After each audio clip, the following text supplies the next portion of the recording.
So these are the 5 guiding principles for equitable research communications. They were developed in 2020 by my former colleague and friend Esther Gross. So I'm presenting them here along with my own adaptations, but I want to give credit where credit is due. Um, we're going to walk through each one of these and give examples, but very simply, they are: number 1, say what you mean; number 2, use person-centered language; number 3, do not center a dominant group as the norm; 4, be mindful of attributing value and stigma; and 5, include context on systemic inequality early and often. So the first, say what you mean. You might be looking at this and thinking, well, that's too simple to be a guideline, and that's sort of the point. The guidance here is to be as precise in your language as possible. Avoid euphemisms. We often use euphemisms when we are either uncomfortable with or unsure about what we're trying to communicate. So the word diverse is a great example of this. Most of the time, what people mean when they say diverse, that they went to a diverse school, quote unquote, is that they went to a school that is 50% white or less. But diverse literally means difference, variance. So a school that is 80% Hispanic, for instance, is not diverse. We wouldn't use that term to describe a school that is 80% white, right? So, again, we oftentimes see this term popping up, and I always encourage people to say exactly what they mean rather than using a vague term like diverse. The next piece is to check for intersectionality. So when we're making a statement about the population in your study, make sure your statement holds true in all situations. Otherwise, modify your statement. So ask yourself, does this statement hold true for Hispanic students from families in the middle class? What about white students with disabilities, right? So thinking about those intersections allows you to modify, fine tune, and be as specific as possible. And then lastly, be clear about what you don't know. Data always have limitations. When we become more precise in our language, it can reveal populations that were not included or other demographic information that we simply do not have. If you start off by saying people of color, but then edit to specify Black and Hispanic people, talk about why Asian and Indigenous people were not included in your sample. If you're focused on Hispanic people in a certain income bracket, say that and be clear about the fact that one, Hispanic people at other income brackets do exist, and two, why you have or have not included them in your particular study. So let's look at some examples. Um, So some of the language that we have seen, and again, these are guidelines, so there's variation here, but this gives you a sense of what we mean when we say what you mean. And the first one I want to touch on, I know Maria was actually planning to say a couple of words on this in terms of how the Hispanic Center approaches the term and many terms: Hispanic, Latino, Latinx, Latine, um, Latin American, etc. As I understand, she's discussed that in the Hispanic Center, um, what's most important is using language that the target audience and population are going to understand and feel affirmed by. So in general, there's a variation that you want to modify the language that you're using to describe a population, so that the folks in it feel seen and so that your audience also understand who you're talking about. Um, for instance, if you are doing a study on LGBTQ Hispanic people, you may opt to use the term Latinx or Latine as a gender neutral variation, but that might not hold for a different study. But here are just some examples. So some of the things that we encourage people not to say, as I mentioned: diverse children, non-English speakers. Instead, you could say Spanish speakers or whatever language. Low-income children. Guess what? Most children don't earn an income. Their families might, and we want to explore that a little bit more. So families who earn less than $22,000 a year, for instance. Next, our next guideline is using person-centered language. People have the right to be called what they want to be called, And the underlying principle here is to describe people in ways and using terms that they would use to describe themselves. For example, would somebody call themselves a difficult to employ parent or an at-risk youth? If they do, odds are they've probably had an overexposure to researchers calling them that, but that's a different conversation. So ask yourself, is this descriptor a part of a person's identity or is it describing their circumstance? Some individuals and some communities prefer characteristic first language, for example, deaf people or foster youth. And language is constantly evolving. That's why whenever possible, it's important to engage the community you're working with, ask individuals in the community how they would describe themselves and how they'd like to be described. Sometimes direct community engagement, of course, is not possible. And in these cases, it makes sense to rely heavily on these guidelines and then provide your reader and audience with an explanation of the terms you've used or definitions of exactly what they mean. Again, a few examples here. So as I alluded to, instead of saying difficult to reach parents, parents who do not have access to reliable internet or transportation, right? This takes this puts the person at the center of that as opposed to categorizing their entire existence based on a set of circumstances that are happening to them. Children with disabilities or disabled children is preferred to special needs children. Again, that goes back to the question of euphemisms, for instance. Um, Instead of saying rural children, we could say children living in rural areas. Um, instead of people with autism, autistic people. So that's an example where the community has at the moment, at least, and this is evolving, preferred to use the sort of adjective first and a noun afterwards. And the same case for transgender people. So the preference is transgender people as opposed to people who identify as transgender.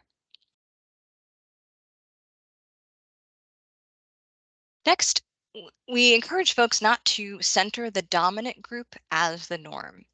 So as you are deciding on how to frame your research question, ask yourself whether a comparison group is necessary, and if it is appropriate, what should it be? Because the selection of a comparison immediately establishes a dichotomy that says the comparison group is quote unquote normal and the target population is abnormal in some way. Many of my colleagues have begun exploring, and I should say the Hispanic Center has been doing this for quite some time, but across trial trends, many of my colleagues have begun exploring research questions that look at a single population. What can we learn about Indigenous families, not in comparison to white families, but in their own right? Um, the Hispanic Center has been doing this for years and continues to delve deeper into the nuanced experiences of Hispanic children and their families. If you do choose a comparison group, be clear about why. And if you're struggling to answer that question, it's a good indicator that you haven't made the decision as intentionally as you could. When you're representing your data graphically, also remember to label all of your groups. Think about the order of your comparison groups. Does the order imply a rank? So even as we communicate visually, as they say, a picture is worth 1,000 words, and our communications through visual or graphic representation of our data say a lot as well. So again, a few examples of this. So in the not this category, so don't say this. I've seen this written. It's kind of wild when you see it. So children and children of color, right? That's naturally implying uh, that children of color are not children. It's very strange. It's a strange choice of of words. Disabled children and their counterparts, right? LGBT children and their peers, young people with foster care experience and their peers in the general population. So again, creating um, uh, this this false dichotomy and with it a rank of sorts.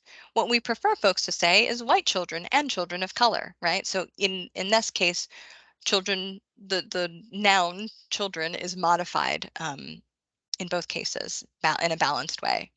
Disabled children and non-disabled children, LGBT children and straight cis children, former foster youth, and non-foster youth. Again, creating more balance and equity. Next, we ask folks to be mindful of attributing value and stigma. And I'm sure you've picked up already, all of these are building on each other a little bit, and there's a lot of overlap within them. So I've already talked about the value that can be implied by our language. So when we're interpreting and then communicating research findings, remember that this process is extremely subjective. A great example is a publication that I saw maybe a year ago from the Institute for Family Studies. It got a lot of attention on Twitter at the time because the Federalist circulated it with the headline, "Study shows three pivotal life choices, not racism, keep non-white people in poverty." Okay, so that was the scintillating headline. Now, the choices that they cite were: one, dropping out of high school; two, not working a full time job; and three, having children before marriage. I don't know if you all saw this, but at the time my head was exploding, and I was also thrilled to be able to put that in this presentation because it's such a great example. Now, if you look at this more closely and you look at the report, the data are right. If you are Black or Hispanic and you stay in school, work full time, and don't have kids until after marriage, this is a pattern, of course, in the article that they call the success sequence, you are significantly less likely to be in poverty. But there are about a million things wrong with this argument, and we can get into that. I hope we do talk about it afterwards. But what I want to focus here is on how value was attributed to these life circumstances. First, by calling them choices, right? Places the blame on those who don't follow the success sequence. And secondly, by calling it a success sequence, right? So there's opportunities here where we've added so much value judgments that were simply not necessary. And that subjectivity and interpretation of data, which the data again are accurate, the numbers are what they are, but that interpretation opens us up for causing a great deal of harm. So again, let's take uh, a look at some examples. So here, there's a sentence. I want to start with the not this section, where it says, white teachers had the highest level of career dedication. They were most likely to say that education was their calling, whereas Black teachers were more likely to say that they wanted to help families or needed the paycheck. So already we can start to see where some of those value judgments are coming in. One, by saying that uh, white teachers had more dedication because of the reason that they've cited for their reason for going into education, as though, say, wanting to help families is also not a sign of dedication, or that needing a paycheck somehow undermines one's dedication to the job and to the role. So a different way of saying this is motivations for working in the early childhood education field varied by racial ethnic identity. There is limited research on how these motivations impact children's outcomes. This by framing it in this way, it grounds us back in what we know and what we don't know, and what the the ultimate concern is, which is the impact on children. We don't know how teachers' motivations for becoming teachers actually impacts children at all. So why make a value statement or a value judgment about that?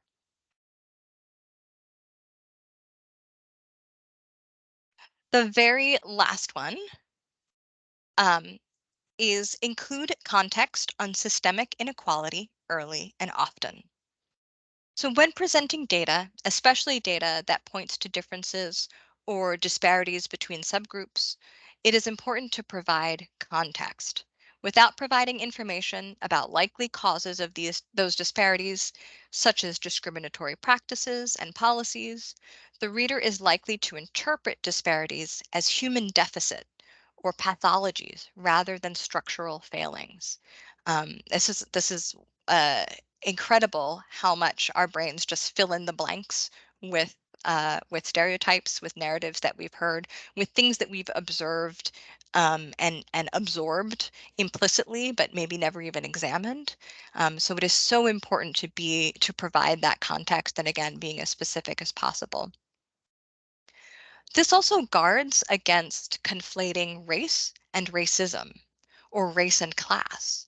When we point to the likely reasons why a disparity or a difference is present in the data, it requires us to test all assumptions about what is happening. So think about, how one of your papers or a table might be used as well, how it might be excerpted or skimmed, which is why it's important to reiterate that context often throughout the piece. And finally, as always, be clear about what you do and do not yet know, what assumptions cannot be made, and where more research is required.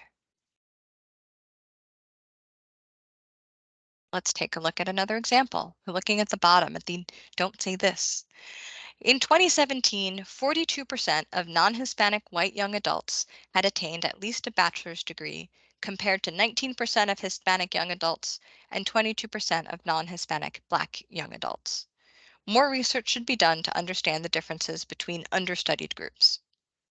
So in this case, it is pointing to more research. It's recognizing that we don't understand the differences, but it doesn't provide any context or indicate what we do know. So instead, we would suggest saying something like, historically, laws, policies, and practices have served to limit Black, Hispanic, and American Indian families' access to high quality educational opportunities. More research should be done to explore the root causes behind these findings and whether the findings are representative. So that is the end of a lot of information